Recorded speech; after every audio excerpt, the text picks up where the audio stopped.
And Thomas, you're kicking us off. Super. Hey, team, thanks so much for joining us today. I know we got a few text messages, a few DMs, a few emails saying that you're running a little bit late. So I know that I'm going to try and hold Cam back from making you guys do push-ups. If for every minute you're late, you got to knock out 10 push-ups.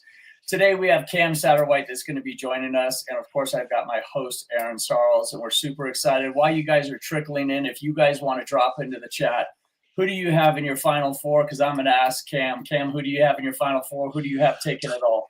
I've learned the hard way not to do a bracket. So, I mean, selfishly, I have family at Michigan, so I'm a Michigan fan, and I've been pleased to see they're in the Final Four. So I'm gonna go all Michigan. I'm all Michigan.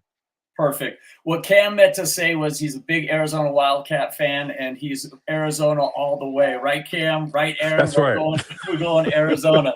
I couldn't be happier as an Arizona alum that they've made it this far. But you know what? It's so funny, Cam and Aaron. I have zero input or output for that game, but I don't know why I'm nervous. I don't know why I'm anxious. I think it's just the having roots to the team. So, but look, any way that you slice it, any four of these teams could take it. I wouldn't be surprised by any team. If UConn did it, Michigan did it, Arizona, Illini, they're a little bit of an outlier, but I mean they're just gelling at the right time. Cam, did you find that in baseball too? That sometimes later on in the season, the team would start to gel. Absolutely. I think once you get a full season under your belt, you get, experience, right? You get opportunity, things happen. And so with that, oftentimes it comes to the end of the season where it really comes together. And I think, March Madness does a great job of really showing that. You have teams to your point that have no business being where they are, but they come together at the right time. And Oh, so, it's exciting to see. It's exciting to see it all come together, and to just see how teams play down the stretch. So that is very common. I feel like it's same thing in every sport, right? Like you see teams towards the end of the year just pull together, find something, dig deep. A guy who maybe at the beginning you didn't think was going to be a guy, turns out to be a guy, and really helps to lead your team. So I think that's part of the beauty in sports in general. how do you? This just came to mind. Like when you were playing, did you have a 162 game season, or what was it when you were playing? Yeah, so we're 140 some odd games in the minor leagues. I could say we were not good enough to make the playoffs. We did not. So I think 140 games was our cutoff.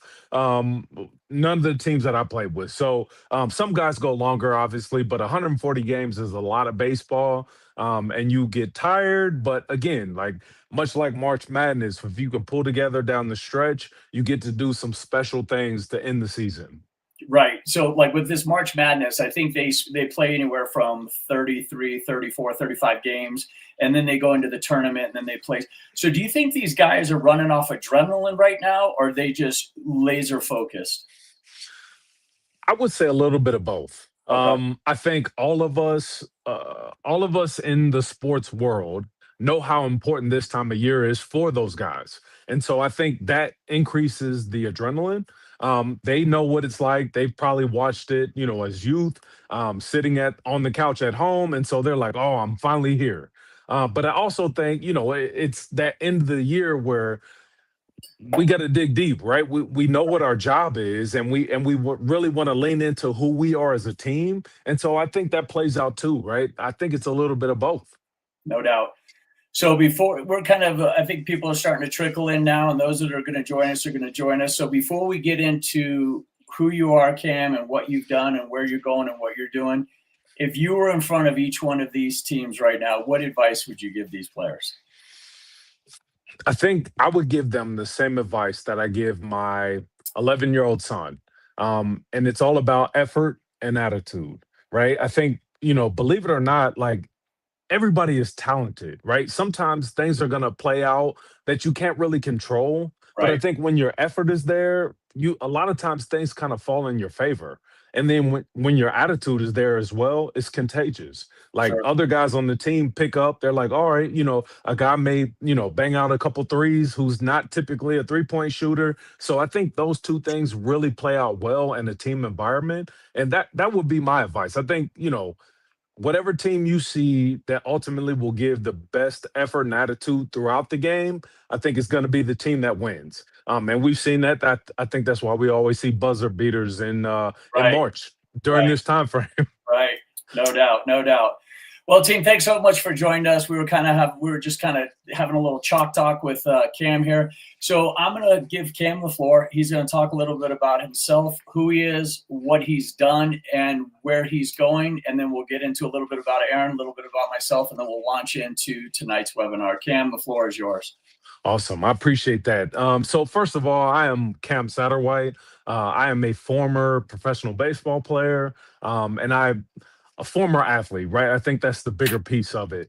I've been through a myriad of things in my journey. I've done a bunch of things. But what I think my sweet spot was, or my passion has become, is athletes and families, and realizing that a lot of times it's tough to navigate the waters of, who is really for me, who is not for me, who is really wanting to see me be successful, and then who is just here to latch on while I'm, in the limelight, right? And Right. so, as you think about those things, I realized, or I kind of thought about, I can always point out the problem, but at some point, I want to be a part of the solution.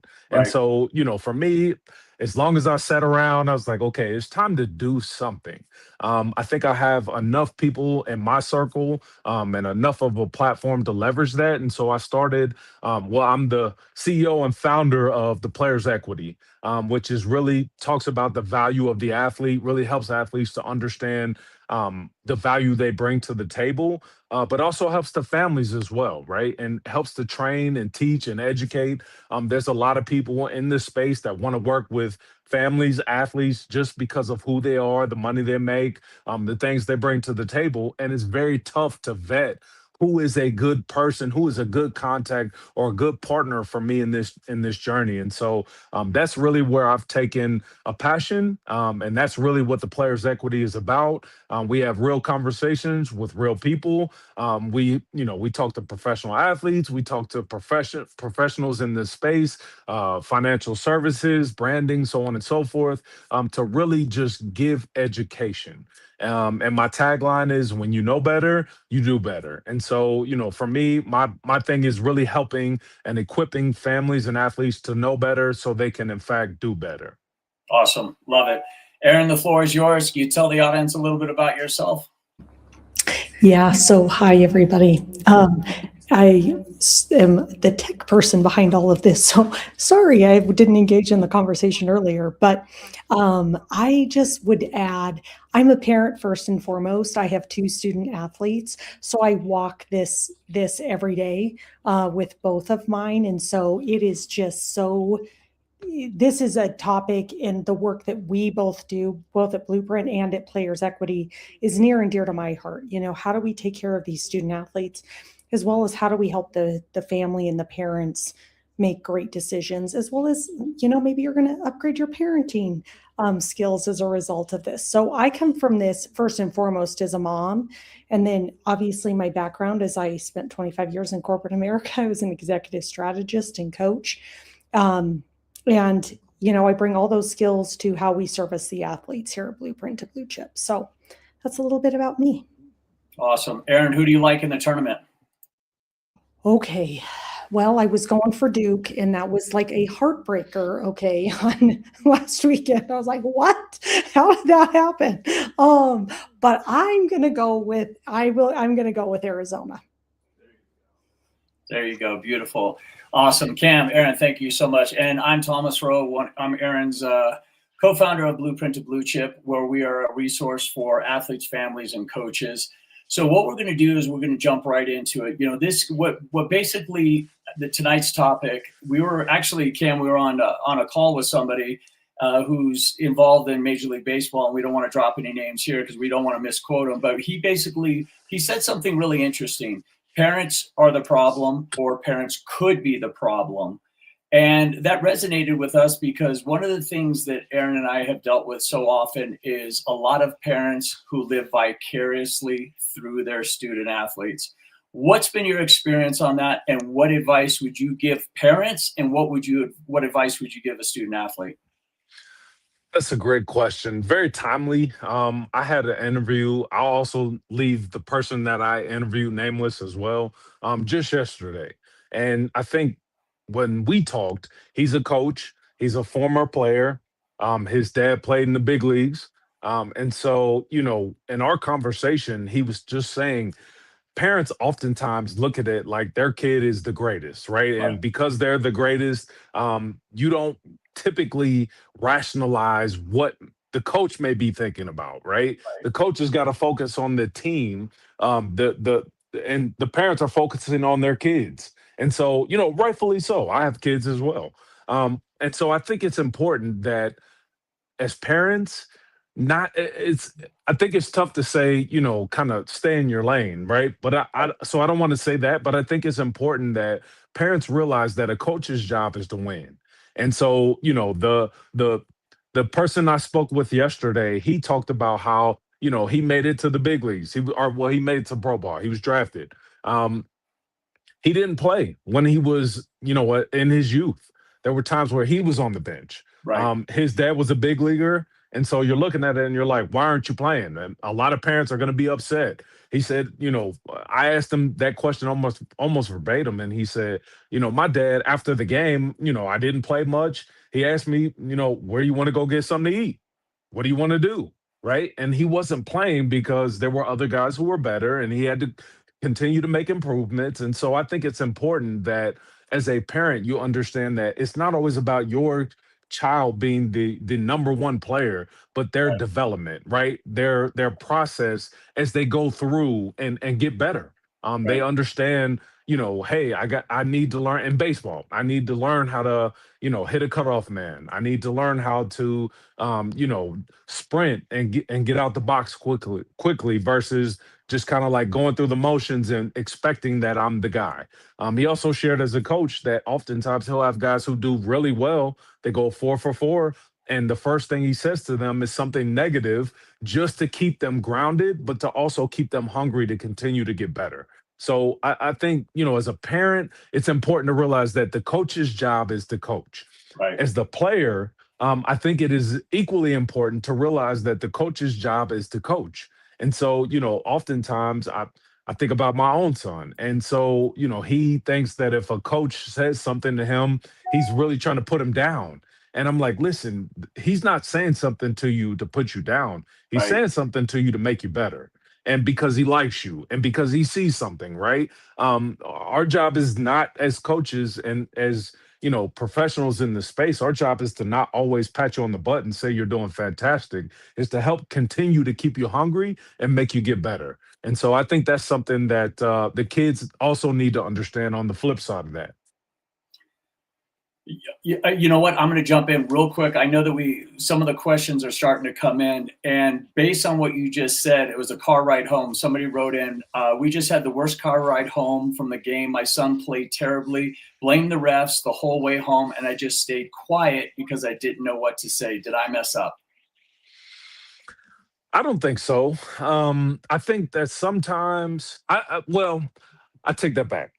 I do think that it's important that we let our kids know that, hey, it's not the officials or the referees' job to make it great for you, right? Did you have fun? Did you give your best effort? Did you play hard? Right? Those are the things that we are focused on. Control what you can control, right? Like I think our kids in these day and age is like they're so my son wants to score 20 points every game.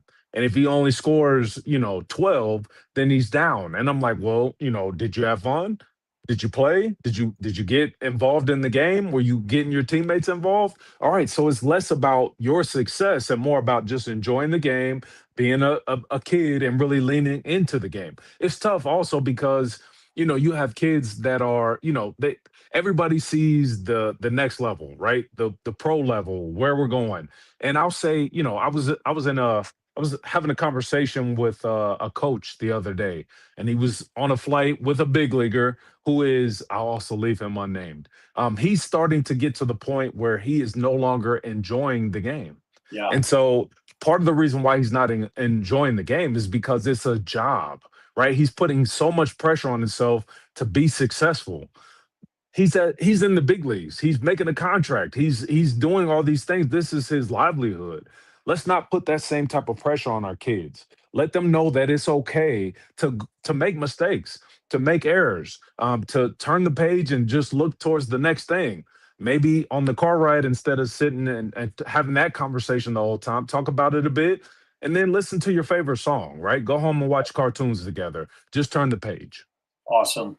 This next question comes in. It says, Cam, what are your thoughts on great players who don't make great coaches? I think that's a tough one, because not all players can coach. Right. I've been around a lot of guys, I'll say players and other coaches who, specifically guys who made it to the highest level, and they're very unorthodox. So they do something different than what is really being taught and what the mainstream is doing. And they expect everybody to do what they do. And so they don't make good coaches, because if you're I was an unorthodox player. So if you are that guy, you do things differently, and it's very difficult to train somebody to do it the way that you did it. So I think it's very important to remain neutral. And I think guys who played at the highest level, a lot of times it's difficult for them to make that switch and turn that off. Awesome. Cam, can you read this? This is Johnny. He's a great friend of ours. Johnny, thanks for jumping in. Cam, if you can't read it, I'll read it to you. Yeah. Let's see.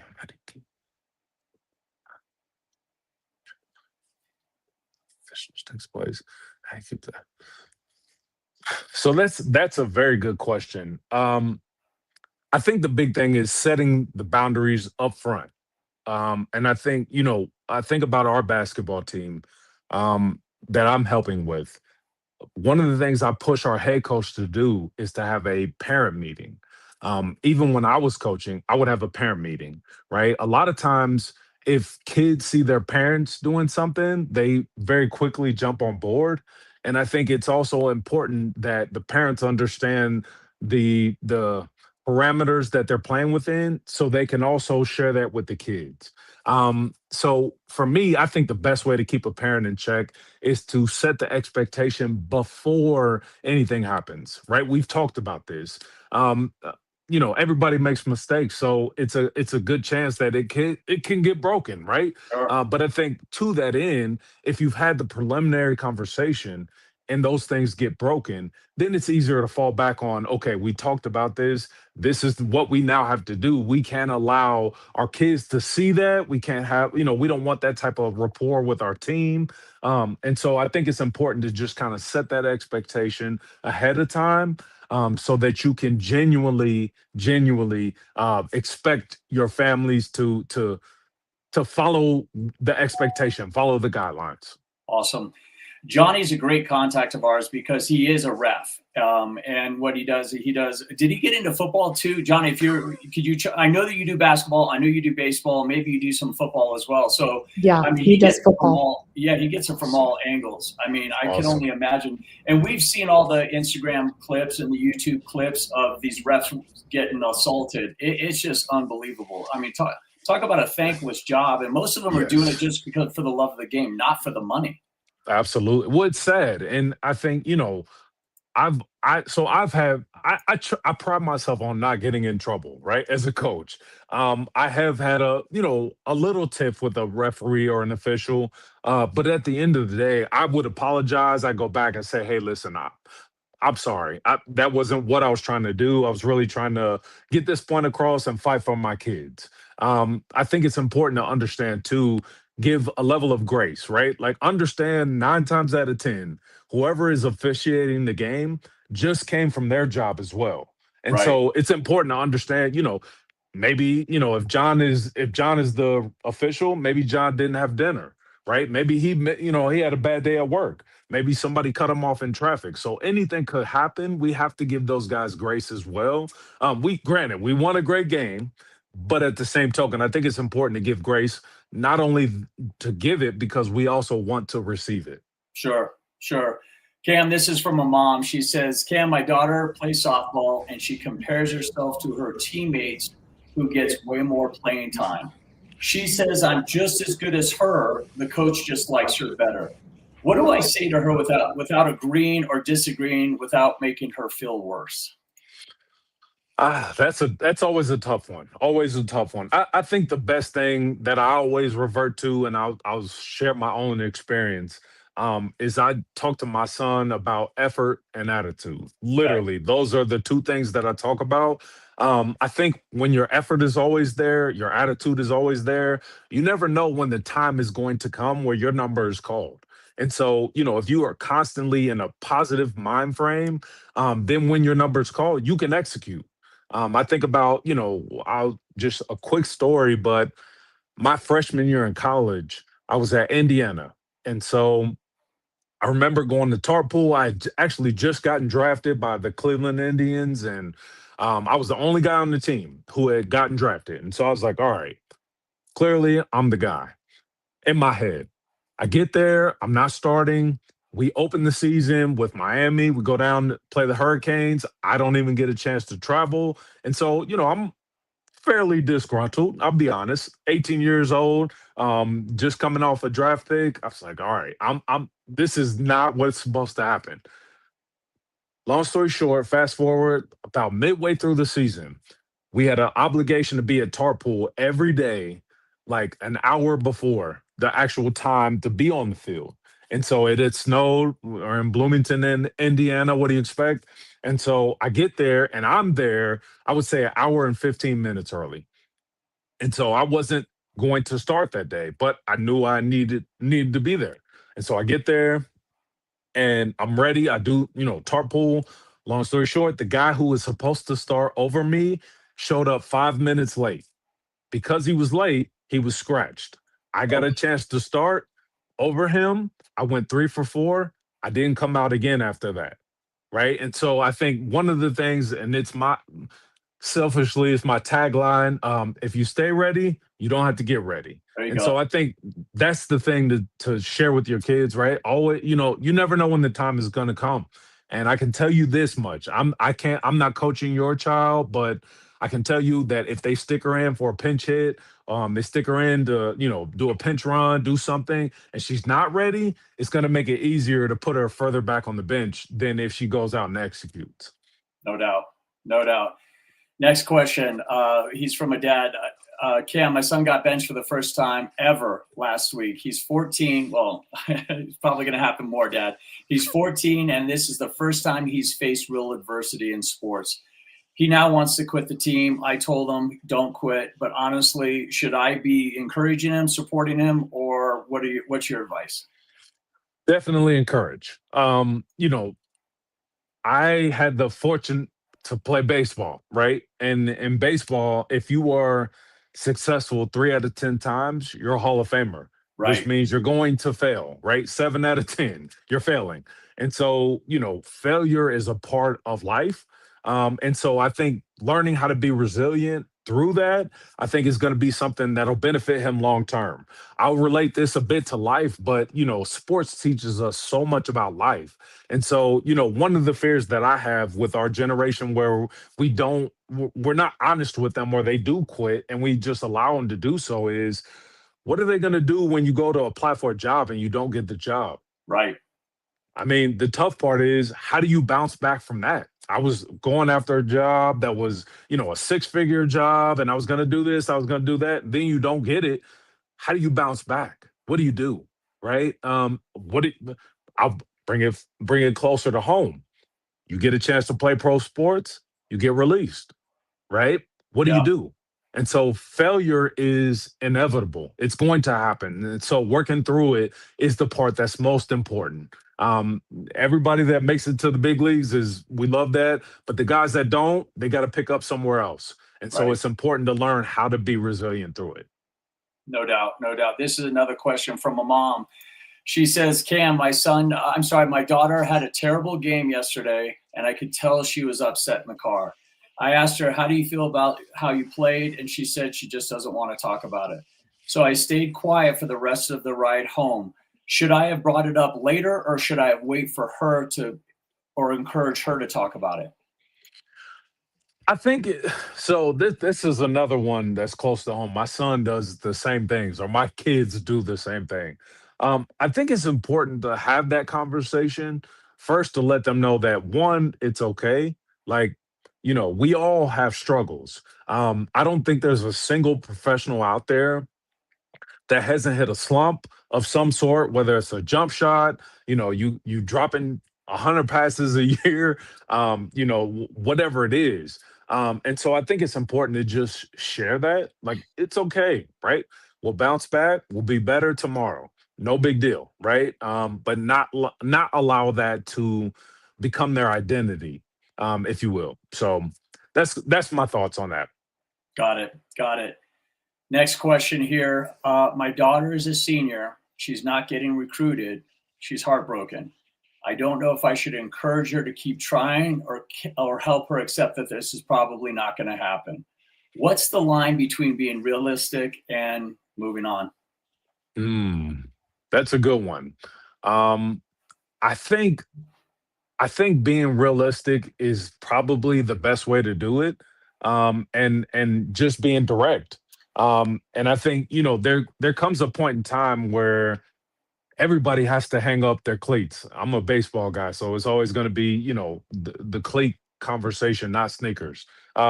Everybody has to hang up their cleats, right? And so understanding that. Um, there's skills that she's learned that are what we call transferable, right? She can take Right. into the worst workplace with her. I can think about, when I was with an organization, they specifically were targeting athletes because there were so many traits that athletes had that they really wanted in the workplace. And Right. so understanding that they transition well, it's just a matter of like, okay, to your point, we have to accept, okay, we may not go here. We may not make it to the next level, even though we want to, but we can use everything we've learned, package it up, and then repackage ourselves and go in a different direction, utilizing the same skills that we've been honing over the years. Gotcha. Okay, this is a baseball mom. She's talking about how her son just got moved from JV, from varsity to JV halfway through the season. Cam, did this happen? Anything like this happen to you when you were playing at Major League Baseball? And then did you get moved back down to Double A or Triple A? How did you handle it, and how did it affect your mood and your psyche? So I didn't have that. I wish it would have happened. Maybe I'd still be playing. I'll be honest with you, right? I would say the closest thing that I can think of beyond the release was my freshman year in high school. I went and I went to a private high school, and everybody was telling me how good I was at my public school. They were like, "Hey, you can come and play varsity now," and so I was like, "Okay, that's great." So I went to this private school, and I was like, "I'm going here. I'm gonna play varsity." I didn't. And so for me, I was like, "Well, what's going on here?" They were like, "You're just playing freshman." I was like, "Come on, man. I'm supposed to play varsity. Are you kidding me?" What I did, and this is I'll give myself a bit of credit, but I'll give my parents more. Um, my parents encouraged me to be the best version of myself, right? And I think that's where the effort and attitude became a part of my foundation. And so that was really what I was supposed to do, right? I was supposed to go to freshmen and play and do everything that I had been trained to do, everything that I worked hard for, everything that I knew. And so I go up, I play freshman baseball, and everybody was like, I was doing really well. And everybody's like, "Aren't you upset you're not playing varsity?" I was like, "I just want to go out. I want to have fun. I want to play my game. That's all I'm worried about." Long story short, I ended up hitting 609 as a freshman, which is Wow. still the freshman batting average record. I did fantastic at that level. And so I think, some advice for your son is focus on where you are. If you had to bounce back, think about how much more they'll regret sending you back if you're flourishing at the JV level, right? If you're hitting 609 at the JV level, think about how much more they could use that at the varsity level, but it's not there, right? And so, you got to really thrive where you are and not always look up, but just say, okay, I got to get the work done here. So that's what I would say to that. Got it. You got a fan here. Cam, you played outfield, and if you could surround yourself with two other guys, left or right or in the center, where would you position yourself and who would you play with all time? Well, I will have to say I would I would only feel right playing left field with Ken Griffey Jr. Period. He was my favorite player of all time. I thought he was awesome. So I loved Griff. So he would be in center, and then I think in right, I would say Jose Guillen. Man, he's got the best arm I've ever seen. Not to Okay, mention he could swing it a little bit. So you put those two out there, and then Camp Satterwhite in left. that's awesome. I'm biased because I'm a huge Tony Gwynn fan for right field. Mhm. I mean, the guy, he had a bat, he had some wheels. I mean, he was just I mean, I had tremendous respect for him. Absolutely. Absolutely. I can't argue with that. He was, man, like rest in peace, man. He was definitely one of my favorites as well. But no disrespect at all. I just, man, the arm, the arm in right field. I was like, I get it, okay, I got to get somebody who's got a better arm than myself. So no doubt. This is a pretty interesting one. Talk about a house divided. My husband and I are completely split on this. He thinks I'm too hard on our son, and I think he babies him a little bit too much. We literally argue about this after every game. How do we get on the same page? that's a really good one. So I think a lot of it comes to really level setting as a parent group, right? I say parent group because it's you two together. Um, you have to level set here, right? And I think it's only right that as you level set, you both get a chance to talk about, okay, why am I approaching it this way? What is it that I'm looking for? Um, as you level set, a lot of times things can kind of get reconciled, right? You can figure out, like, okay, well, I see why he's easier in this space. Maybe I should back down. Or I can see why she's a little bit harder in that space. Maybe I should ramp up. I think it gives you that chance to level set. And I think, especially as it relates to our kids, my wife and I, we do our best to do this. I don't think anybody is perfect, but that's the work, right? And so, having those conversations, my wife and I, we talk about our children. How do we handle our sons? How do we handle our daughter? Where do we need to push, where do we not? And so I think it's just important to level set. There is no what I'm learning. I've been married for 14 years. What I've learned is that after 14 years of marriage, there's still no rule book. So, understanding that, I would say I've absolutely have a conversation. It's best to be honest, open, and hopefully you guys can level set and get to a place where both of you feel at peace with your decision. Got it. This is another house divided. My husband and I are at odds. We have spent thousands of dollars for my son's baseball career, high school career. My husband thinks he should play multiple sports, but the amount of money that we've invested, I think he should play year-round ball. What are your thoughts? Oh, so this one is near and dear to my heart as well. Um, I empathize immediately with the amount of money and the monetary side of playing sports. However, after my own personal feeling and talking to other coaches, playing multiple sports creates more of a well-rounded athlete. And so I am a proponent for multiple sports. Again, my sons, they like to play, basketball and football. And every time they try to tunnel vision on one, I'm like, absolutely not. Absolutely not. I need you to play multiple sports. I need you to really engage. And I think it's also important to understand, what is your goal? Because I've also seen on the flip side, kids play one sport hardcore all day, all year round. And then when it comes time to make a decision about college or whatever's next, they're burnt out. And so I think that's also important because I would think, and this is going to be maybe a harsh way to say it, so let me apologize up front.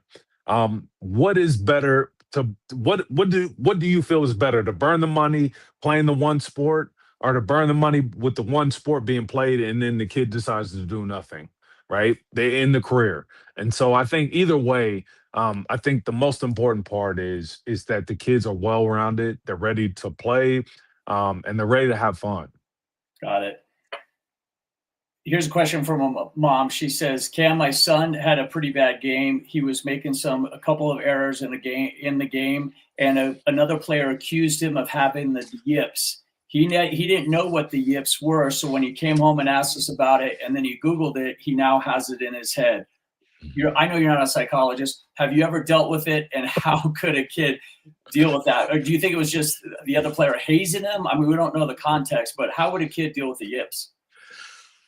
So, first of all, I think kids are mean. Like, not intentionally, but kids are mean. So, my kids, they're super mean. So, anyways, I think the most important part is to not allow it to become psychological.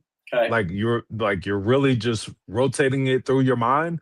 I was talking to a former pro baseball player yesterday, and we were joking because we played in the outfield together in college, and I said, "Man, I remember I was in right field, you were in left field. A ball was hit, and it just hit your glove and bounced out." And I was like, I was in shock because I'm like, "Dude, what are you doing? We're at the Division One level. You just dropped a fly ball." And literally, like as I turned away, I could hear him laughing. And I was like, I looked over, I was like, "Are you seriously laughing? Like, what are you just dropped the fly ball?" I think it's important to have a short memory. And Yeah. that's the whole reason why I say all that, right? It's important to have a short memory.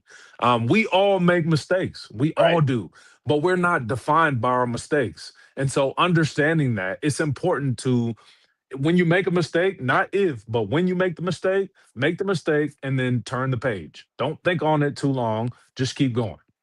Got it. We're getting a lot of moms and parents in here. Cam, we're a baseball family. Could you please settle the debate for us? My husband thinks For Love of the Game is the best movie. I think Field of Dreams. Would you settle that argument? And then what is your favorite baseball movie? Oh man, I don't know if I could take a side. I think they're both fantastic. I will Very share though. diplomatic. You don't want to divide a home. Okay. That's it. That's it. I'm not here to divide, or conquer. So I'm just here to have conversations. I will say though, my favorite baseball movie of all times by far is The Sandlot. And that is one movie that before I became a baseball guy, my grandma used to put on. We would, like, myself and all my cousins would spend the night over there. We'd spend summers over there, but she would put it on just to kind of like babysit us while she was doing other things, cooking, sewing, whatever. And so that very quickly became my favorite. And so now, all these years later, I'm now, I don't know how old I am anymore, but my kids even watch that movie and they enjoy it. And so Sandlot is going to be my number one, hands down. Very diplomatic answer. I love it, Cam. Keep that family together. Absolutely. Apparently, a lot of these, I think these parents think you're the guru, so I'm going to put a little extra pressure on you. My daughter she's a really good athlete, but she has zero discipline at home. Her room's a mess. She doesn't do her homework. She fights with her sister, but then she expects me or her father to drive her to extra training on the weekends. Is there a correlation between the discipline at home and on the field? And how do I get her to connect the two? That is a really good question. First of all, if you can find the answer, let me know because then I'll filter it to my kids, right? No, I do think I think there's a slight correlation. And I think that as you are our job as parents is to raise our kids, to train our kids, right? They come into this world knowing absolutely nothing. So that's our job. Part of that job is understanding it's not going to be right until it's right. And so we're constantly pushing. And I have to remind myself this all the time, like literally all the time.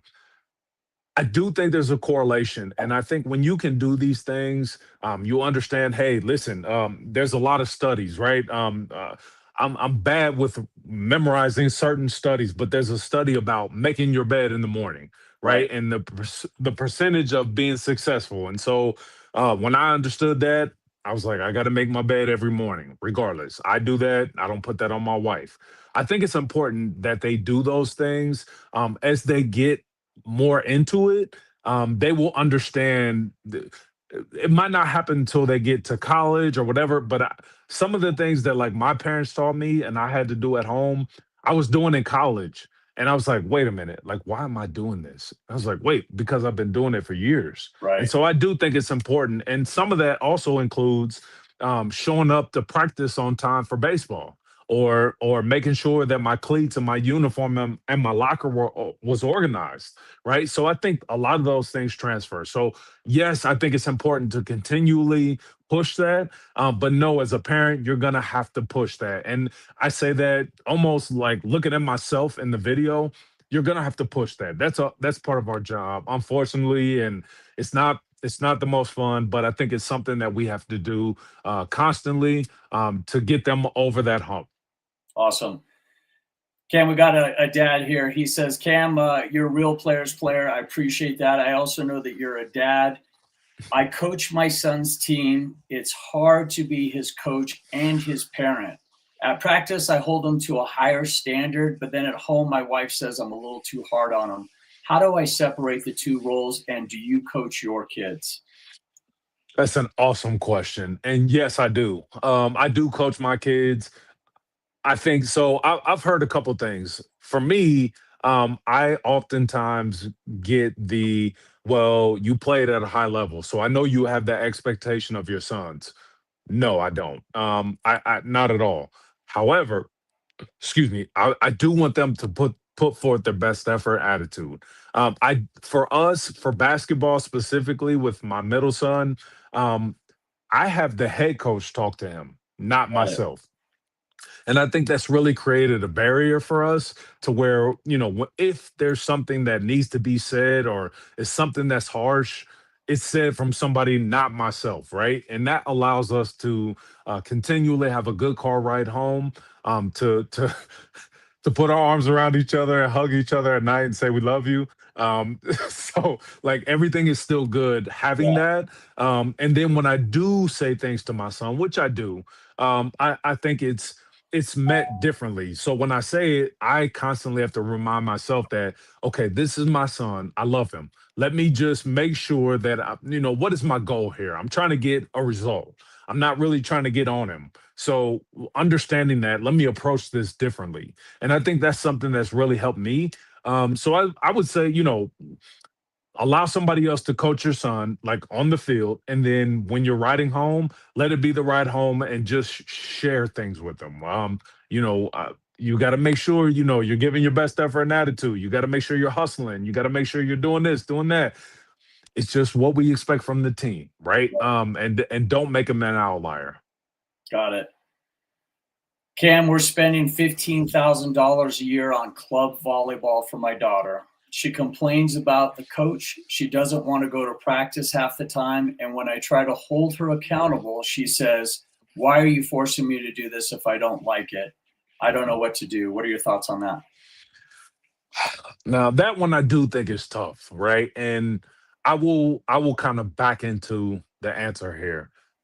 I have had and I've coached with people that they just want it more than their kids do.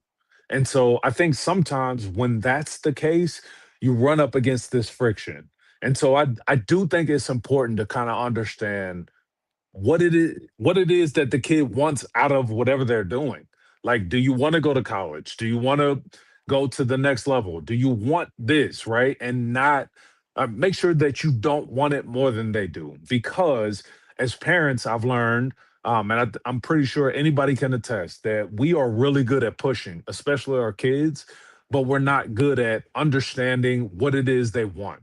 And so I think understanding what they want will really help in that situation to just say, okay, maybe we need to back down here.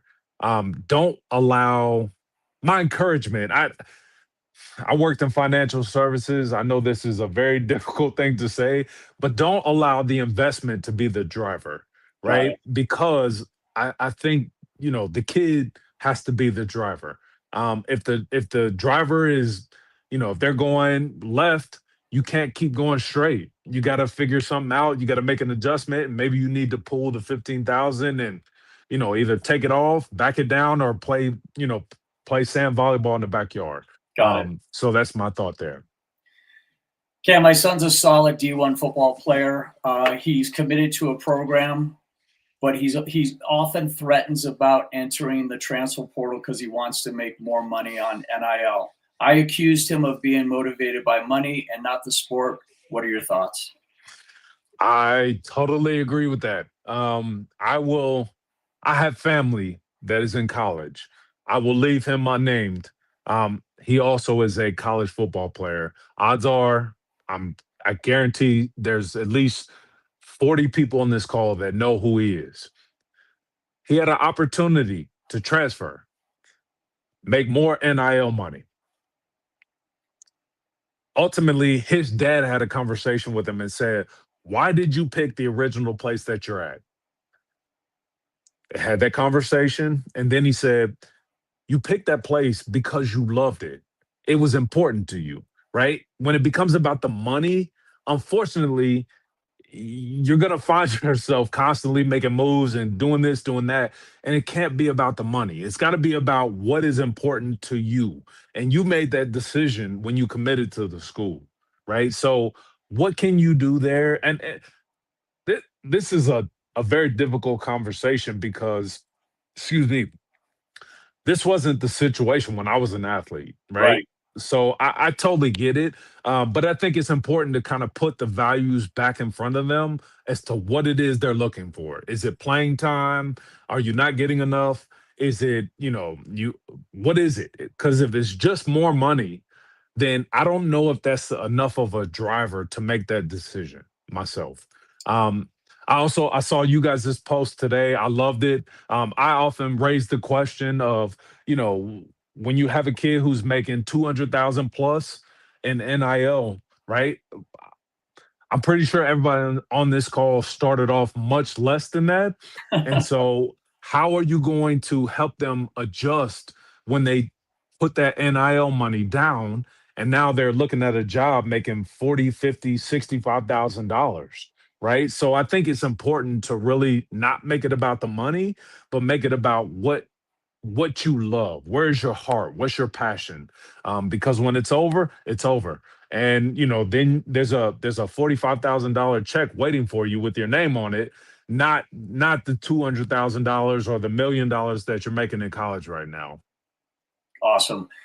Cam, big baseball fan. I don't understand why there's so much NIL thrown at college football and basketball and not college baseball, especially when you make to MLB. The contracts are bigger in MLB than they are in the NBA or NFL. What are your thoughts on that? Do you think the NIL will infiltrate baseball? So I think I answer this one two ways, but one, I do think it will. It has. So yes, it will. I think it should. I remember getting in trouble my junior year, sophomore year, just asking if I could put a schedule at McDonald's, right? Because I wanted people to be at the game. So I think that it's there. Do I think they should do more or be in the same ballpark as football? No, no. I personally I don't, only because baseball's not a revenue generating sport in college. Football is, and so it's more difficult to have an argument about numbers when in baseball your coaches might be making $300,000-$400,000, whereas in football your coaches are making 10-20 million dollars. So it's different, right? It's not apples to apples. So it never will be. I think the driver is always just got to be trying to get to the next level. When you get there, the contract will be waiting on you. Got it. Here's a dad for you. Cam, my son is the best player on his high school team, but he has the worst attitude. The coach has benched him twice for attitude issues.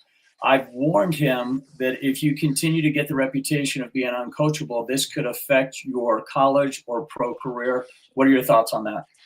Absolutely, I agree. Dad, kudos to you. Great advice. Whether they listen to it or not is really on them. I deal with that too. I think, the one thing you don't want is you don't want the word to get out that you're a head case, Right. right? And when that gets out, that impacts the next level, whether it's college, pro ball, any of that stuff.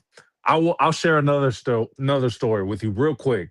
But I believe it or not, today I'm bald, so this is probably the reason why. But I was a head case in college. You must have been a head case as well. So, we are head cases. So I am not. I am not. I I'm the one with the figured as full head of much. hair. I I like figured as it. This much. is awesome. This is great. I finally wanted something. Absolutely. Kudos to you for having hair and not being a head case. So I, I was a head case. And so with that, this is part of my ministry when I'm coaching, right? I was a head case. I got in, but I lost an early round draft pick because of being a head case, right? When you get there, the coach's job is to coach. At college and pro ball, their job is to coach, not to be a babysitter, not to monitor and manage your emotions. And so, to me, like I think you're giving the right advice. The best thing to do is just continue to tell him that. I mean, unfortunately, there's a lot of good baseball players that bag groceries. So, if you can't bring it to the table, there's good players everywhere. Oh, and by the way, I'll just add this in. Um, it's an international game. So you don't just have to worry about guys domestically. What's happening in other countries? How is that going to impact you? So, I would continue to give the advice of, keep your head in it, right? Continue to don't put too much pressure on yourself. Being the best player is relative, because there's players all across this country. Right. So it's relative based on where you are. Um, so don't be average. Right. Well, we saw that in the baseball classic, right? Venezuela beat America. Yes, There's players everywhere now. It's not, we used to think that Americans had the stranglehold on baseball, but now you see coming out of Asia, South America, they've got ballers absolutely. everywhere. I know that we're sensitive on time. We wanted to keep it to an hour for you, Cam, and I'm going to let Aaron Sure. close this out. But I wanted to save this question. This was one of the first questions that came out. I think they probably thought it was just a friendly Q&A. Cam, who's the best team in American League and National League, and who's the best all-around baseball player right now playing? Oh, so I might be telling on myself here. I'm not a huge American League guy, but National League, I think the Dodgers hands Okay. down. I love LA. American League, um, I'm gonna say the Guardians now because they drafted me. They were the Indians at the time, but they drafted me, so I'll always lean there from the AL standpoint. The best player right now. That's a really good question. Um, I really like Otani. And Yeah, I would say him because I think it's tough to argue with a guy who goes both ways, who pitches and hits and is dominant on both sides. right. So, there's a lot of good players out there, but I think he's setting a new standard. And so, when I think baseball, I always think Shohei Otani. Awesome. Awesome. Oh, look at that handsome devil. Got it. You can't see the shaved head there. Aaron, why don't you go ahead and close us out? You've been talking way too much. First of all, I want to say, Cam, thanks so much for joining us. I mean, Thank you for having me. the questions keep coming through. What I want to do is before we turn it over to Aaron, where can people get a hold of you in the event that they want to reach out to you for baseball or financial services, whether that's an email, a website, where can they get a hold of you? Absolutely. So I think the best thing on all social media, the players equity at the players equity. Email the players equity at gmail.com. I'm available. I love interacting and engaging. So feel free to reach out. Happy to connect with anybody to talk about anything. I'll do my best. If I leave you unread for a bit, it's not because I don't like you. It's only because I'm busy. So yes, definitely reach out anytime. anytime you need to. Any question, nothing is too much, nothing is too little. I'm happy to be here for you. Awesome. Cam, thank you. Aaron, close us out. Well, I just want to say thank you, Cam. This was unbelievable. I was quiet because I was fielding all the questions to get them over to Thomas and responding to Awesome. comments. So incredible participation. We're so grateful. And again, just thank you so much for your time, your energy, and such incredible insights. And for those that missed part of it, had to hop off, I'll be sending a replay. You'll get that in your inbox tomorrow, and I'll include Cam's contact information as well. So Excellent. Well, you know what? Excellent. Real quick, Aaron, before we close it out, now that we're going into baseball season, Cam, we'd love to have you back. Obviously, our audience does too. We're doing two things. We have a new episode called Flex Fridays, where we kind of do a recap on the sports. Tomorrow, we're going to be talking with a former basketball player and basketball coach. And we're just going to be talking about the women's Final Four and the men's Final Four. And then we kind of flirt a little bit with baseball. So when we get into baseball season, we'd love to have you back. And then secondly, what we're also doing is we've just launched a series called Path to the Pros. And we're getting a lot of input from coaches, parents, and players that think that they either know the way or they don't know the way. So we want to get pros like yourself on the show to talk about their journey and what advice you would give to these young athletes, families, and coaches to get to that next level. Absolutely. That'd be fantastic. I'm happy to join. You guys are great. So anything you're doing that I can be a part of, please feel free. Like, reach out. I'm always available. Well, I won't say always, but I'll be available. I'll make myself available. I appreciate you guys, and even the opportunity, extending the invite. I'm in. Cool. Well, you got a large audience, and we're recording this, Cam, so we're going to hold you to it. We are definitely going to hold you to it. Aaron, take us home. Okay, well, we're going to close it out for tonight. You're going to see Cam on Path to the Pros, and he'll be joining us on our Flex Friday coming up soon as we get into baseball season here. So well, hold up, Aaron. What's this QR code you got up there? Oh, well, if you want to book a call with Blueprint to Blue Chip, we're available as well. We're here too. We work in conjunction with Cam and a magnitude of other great partners. And we want to just make sure that you as parents, student athletes are set up to succeed in sports and in life. So thanks for joining us tonight, you guys. Thanks, team. Thanks so much. Cam, Aaron, we'll see you guys next time. Thomas, Aaron, thank you.